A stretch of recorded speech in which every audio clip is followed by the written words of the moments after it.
आज रउआ सबके साथ शेयर करे वाला बानी वेज दम बिरयानी के रेसिपी। काफ़ी दिन पहले एक कमेंट्स आए रहल हा कि रउआ वेज दम बिरयानी की रेसिपी शेयर करी, तो उनका खातिर खास हम ये वेज दम बिरयानी की रेसिपी शेयर करतनी। आप सब लोग भी एक बार ट्राई करी और पसंद आई तो लाइक शेयर और सब्सक्राइब करब। बनाओ में बहुत ही आसान और स्वाद तो एकदम होटल वाला। आप एक बार बनाइब तो बार बार यह तरीका से बनाइब। तो चलिए बिना देर कैले शुरू कल जाओ वेज दम बिरयानी बनाए। सबसे पहले बासमती चावल ले ली और एकरा के हमनी के धो लेवे के बा। करीब करीब 3 से 4 बार पानी से एकरा के अच्छे से धो ली और जो स्टार्च आवेला ना उसको सबके अच्छी तरह से साफ करके निकाल लेवे के। आधा घंटा तक हमनी के एकरा के धो करके रख देव। जब पानी सारा निकाल ली और एकरा के चली अब हम रख देतनी आधा घंटा खातिर। साथ ही में 3 से 4 बड़ा साइज के प्याज डाले बनी और ये तरीके से हमनी के पतला स्लाइस में कट करे के बा। एक एक करके छुड़ा ली सारा अलग अलग करके रख ली एकरा के बरिस्ता बनावे खातिर। अब आधा घंटा भ गइल बा। चली हमनी के पहले चावल पका के तैयार कर लिहल जाओ। तो एक पतीला ले ले बनी और ओकरा में हम डाल देतनी पानी। जब पानी अच्छे से उबले लागी ना तब हम एकरा में चावल और कुछ खड़ा मसाला डालब। खड़ा मसाला में ले ले बनी काली मिर्च, साह जीरा, तेजपत्ता, लौंग, इलायची। अब चावल डाल दी ही उबलत पानी में और साथ ही में जो हमनी के गरम मसाला रख ले रहनी है तौन डाल देतनी। अब एकरा साथ हम इसकी 3 से 4 लंबा स्लाइस में काट करके मिर्ची ऐड कर देतनी। साथ ही में आधा टुकड़ा नींबू के रस और नींबू भी एकरा में डाल दी ही। अगर आप चाहते तो पूरा साबुती नींबू डाल सकेनी। आधा टुकड़ा हम इसकी नींबू के रस डाल ले बनी और डाल करके अब एकरा के हमनी के 75% पकावे के बाद स्वाद अनुसार नमक डाली और पूरे तरह से चावल नीचे पकावे के 75% हमनी के जब चावल पक जाई तब आप एकरा के छान करके अलग कर ली। और जल्दी जब तक चावल पका था तब तक बरिस्ता भी हमनी के तैयार कर लेतनी जा बना करके। तो एक कढ़ाई के गरम करतनी ओकरा में डाल दी तेल और तेल जब अच्छे हीट पर गरम हो जाए ना तो जब हमनी के प्याज काट के रख ले रहनी है जाना अलग अलग खोल करके ओकरा के डाली और डाल करके अच्छे से फ्राई करी। गोल्डन कलर आवे तक हमरा के एकरा के फ्राई करे के बाद टाइम लगी प्याज के फ्राई करे में। जब तक हमनी के प्याज पकता तब तक हम देखिए कि हमारा चावल भी तैयार हो गइल बा। तो चावल के छान ली और छानला के बाद ना एक जो एक्स्ट्रा बड़ा बड़ा सब हमनी के गरम मसाला डल दी है जना तो निकाल लेवे के बा। तो एक एक करके सारा निकाल ली और चावल के रख दी ठंडा होके खाती है। जब तक चावल ठंडा हुई तब तक सब्जी भी काट लेता नहीं है। बीन्स ले बनी हम गाजर ले ले बनी, शिमला मिर्च ले ले बनी, बड़ा साइज में काट करके आलू ले ली ही। साथ ही साथ आप इसकी फूल गोभी ले ली अगर आप चाहें तो इसकी मटर वगैरह का भी यूज़ कर सकें। नहीं बारीक कटल हरा धनिया, बारीक कटल हमने के लेता नहीं जब पुदीना के पत्ता और मिर्ची हम इसकी दरदरा कूट करके ले बनी। 6 से 7 मिर्ची के दरदरा कूट करके ले ली। साथ ही साथ 1 से 2 चम्मच आप अदरक लहसुन के पेस्ट ले ली। चलिए अब हमने के मैरिनेट करे खातिर दही बनावल जाओ तैयार कर जाओ। तो एक पतीला में फ्रेश दही ले बनी हम 4 से 5 चम्मच अच्छे से फेंट लेबे के बाद और जब फेंट करके अच्छे से तैयार हो जाए तब हम इसकी कुछ मसाला ऐड करब। तो मसाला में डाला तनी हम इसकी धनिया पाउडर 1.5 चम्मच के करीब धनिया पाउडर डाल दी ही। जीरा के पाउडर डाल दी ही आधा छोटा चम्मच, काश्मीरी लाल मिर्च डाल दी ही 1 बड़ा चम्मच और एक साथ डाला तनी हम 1.5 से 2 चम्मच बिरयानी मसाला। एक क्वांटिटी आप अपने हिसाब से भी रख सकेनी। तो हम इसकी 1.5 चम्मच बिरयानी मसाला डलले बनी। अब हम एक साथ साथ डाल तनी तीखी वाली लाल मिर्च। अगर रवा सबके तीखा खाए के बाद डाली या फिर आप एक के स्किप भी कर सकेनी।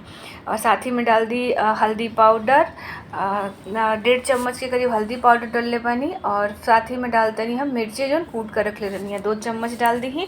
अदरक लहसुन के पेस्ट हम इसकी पूरा 1.5 चम्मच यूज़ करते नहीं। और एक साथ ही साथ हम डालब इसकी नींबू के रस। तो आधा टुकड़ा नींबू के रस एक में हम डाल देते नहीं, निचोड़ देता नहीं। और अब इसकी जाई नमक। तो स्वाद अनुसार नमक डाली और नमक डालला के बाद एक के हमने के मिक्स करे के बाद मिक्स करे से पहले चलिए हमने के प्याज भी अच्छे से पक के तैयार हो गइल बा।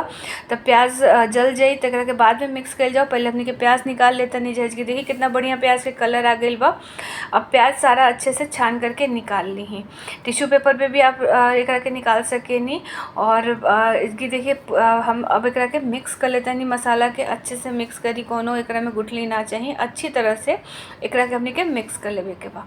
तो इसकी जब ये दही अच्छे से फेटा गई तब हम एकरा में सब्जी ऐड कर देब।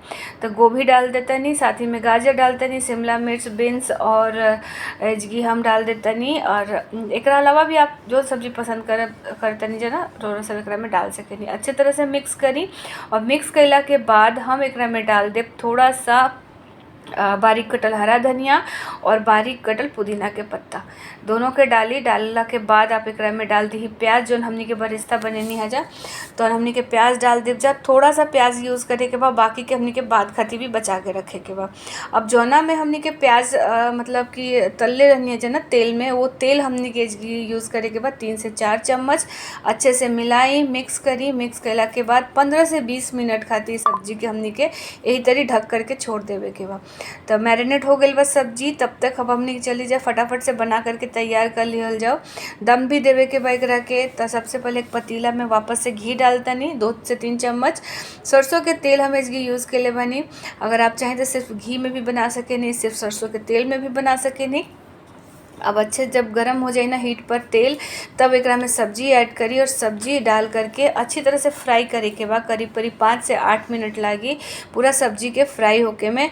और आलू भी तब तक हमनी के पक जाए, मतलब 50% आलू और फूल गोभी तब पक जाए।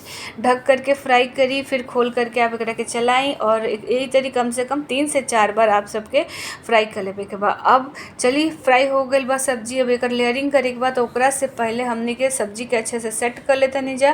ओकरा ऊपर काजू डाल दी और काजू डालला के बाद अगर आपके पसंद बता डाली नहीं तो स्किप कर सके नहीं, कोनो दिक्कत नहीं है। बिरयानी मसाला डाली ऊपर से, साथ ही में डाली धनिया के पत्ता, पुदीना के पत्ता और जो प्याज रहल ना बरिस्ता तो अनजी हमनी के डाले के बाद। बरिस्ता डालला के बाद चावल के अच्छी तरह से एकरा पे चारों तरफ से फैला करके डाली। और चावल डालला के बाद हम इसकी डालतनी घी 1 से 1.5 चम्मच वापस ऊपर से घी डाल देतनी। और एकरा साथ हम इसकी फूड कलर के यूज़ के लिए बनी। अगर वो सबके पसंद बा तो वो सब डाल सके नहीं, या फिर एकरा के स्किप कर सके नहीं। तो थोड़ा से दूध में ऑरेंज कलर घोल करके हम डालले रहनी है। अब एकरा साथ वापस हम इसकी डालतनी बारीक कटल हरा धनिया, पुदीना के पत्ता और थोड़ा सा बिरयानी मसाला। वापस चावल डाली चारों तरफ से फैला करके और फिर वह प्रोसेस हमने के वापस करे के बाद चावल डालने के बाद फिर थोड़ा सा घी डाल दी, थोड़ा सा कलर वाला दूध जो रख ले रहनी है जा तो डाले के बाद। और एक साथ डाल दी बारीक कटल हरा धनिया, पुदीना के पत्ता और प्याज। अब ये जगह पूरा जितना भी बरिस्ता बाचल बना वो अच्छे से फैला दी, अच्छी तरह से फैला करके अब हमने के करा के दम देव जा। प्याज डालने के बाद एकरा ऊपर थोड़ा सा पानी हमनी के छिड़क देवे के बाद तो एकदम हल्का सा 1 चुरवा के करीब पानी लेकर के अच्छे से छिड़क ली। और एक भारी लोहा के तवा रख दी गैस पे और ओकरा ऊपर से हमनी के पतीला रख देवे के बाद। पतीला रखला के बाद आप चाहें तो जगह गेहूं के आटा के भी यूज़ कर सके नहीं एकरा के ढके खाती, बट हम वो वेस्ट हो जाला, बर्बाद हो जाला। तो एकरा से अच्छा है गीला टावल कॉटन के ले करके और एकरा के हम चारों तरफ से एकरा के लपेट देते हैं। अगर रवा सबके मन बा तो जगह पे कॉटन के दुपट्टा के यूज़ कर सके नहीं, या कुछ लंबा कपड़ा होके ना तो भी आप एकरा में यूज़ कर सके नहीं। हम इसकी कॉटन के टावल लपेट ले रहनी है जरा से आटा जब हमनी के ये होखेला ना तो वो आटा वेस्ट हो जाला और खाना वेस्ट के तो अच्छा बात नहीं है। यही से हम आटा के नहीं डलले, कपड़ा के डलले बनी। अब एकरा के ढक दी और ढकला के बाद एकरा ऊपर कुछ भारी सामान रख दी, कुछ चीज़ भारी सा रख दी। तो हमरा के मिलल एकरा के ही हम रख देले बनी। और 15 से 20 मिनट स्लो फ्लेम पर दम दिला के बाद आप एकरा के खोली और इसकी आप देख सकेनी वेज बिरयानी एकदम खिला खिला होटल के जैसन स्वाद वाला बनके तैयार भ गइल बा। एकदम टेस्टी बनल रहला। रवा सब लोग भी एक बार जरूर ट्राई करी और पसंद आई तो लाइक शेयर सब्सक्राइब करब जा, साथ ही में बेल आइकन भी दबा देव जा। और जब भी हम ऐसा कुछ रेसिपी बनाए ना तो हमारे हस्बैंड जरूर हमारा संगे रहेलन बनावे खातिर। मिलजुल के हंसत खेलत आसानी से काम हो जाला। रवा सब लोग भी एक बार रेसिपी ट्राई करी और कमेंट्स करी कि कैसा लागला। फिर मिलते नहीं एक नया रेसिपी में, तब तक अपन बहुत बहुत ध्यान रखब।